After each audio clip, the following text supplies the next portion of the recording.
Европската унија генерално има заедничка надворешна политика, особено за големите прашања, но очигледно е дека секоја земја ги користи празнините или двосмислено објаснетите формулации во европските акти и реагираат секоја поединечно, вели поранешниот амбасадор во Израел, Грција и Романија Љупчо Арсовски по одлуката на Австрија дека луѓето кои биле вакцинирани во странство со руска или кинеска вакцина против коронавирусот нема да бидат третирани како вакцинирани и нема да може да користат речиси никаква услуга во Австрија. Тој како примери за ваквиот став ги наведува случаите со бегалската криза и првата фаза по прогласувањето на пандемијата. Сега имаме трета фаза, е користењето на одредени вакцини направени од земји на Европската унија, од земји на вон Европската унија, како што се на исток и на запад, и во моментов сме соочени повторно со интересите на секоја земја посебно. Амбасадорот Арсовски смета дека е рано да се оценува на кој начин Австрија ќе го регулира влезот и движењето на луѓето вакцинирани со Спутник В и со Синофарм, особено за важни настани, на кои мора да присуствуваат политичари и дипломати, но убеден е дека државата ќе најде начин како да се преживее оваа одлука. Арсовски вели дека не може да се каже дека со ваквата одлука Австрија врши дискриминација на граѓаните кои се вакцинирале со руската и кинеската вакцина.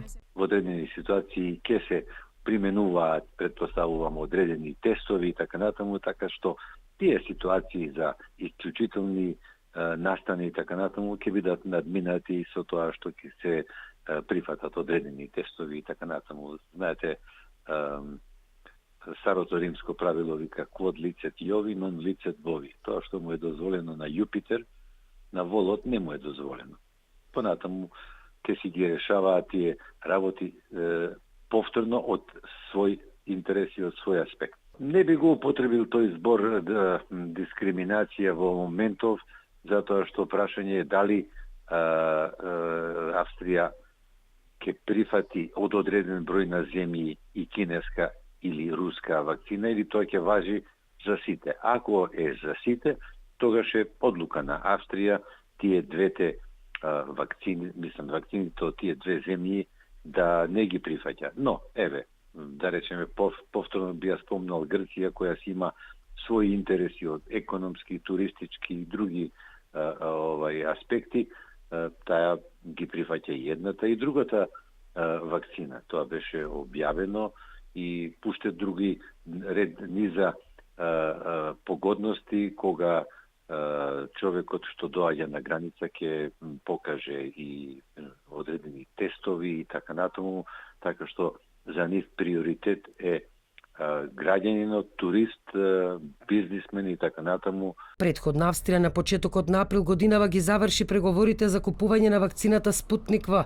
Сепак Австриското министерство за здравство соопшти дека граѓаните кои биле вакцинирани во странство со руска или кинеска вакцина против коронавирусот ќе се смета дека не се вакцинирани и нема да можат да користат угостителски услуги, хотели, базени, фризери без негативен тест. Сите граѓани кои биле вакцинирани во странство со тие вакцини ќе треба да бидат тестирани пред да користат било каква услуга, што ќе следи со олеснувањето на мерките од 19 мај.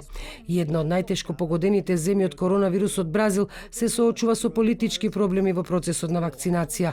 Владата на председателот Џаир Болсонаро е цел на истрага, особено по одбивањето на понудата за купување милиони дози кинески вакцини, што предизвика дипломатски тензии со Кина. Бразилската влада во август минатата година ја одби понудата за купување на повеќе од 70 милиони вакцини од американската вакцина Pfizer, но подоцна се премисли и дозволи купување на вакцините од овој фармацевски гигант.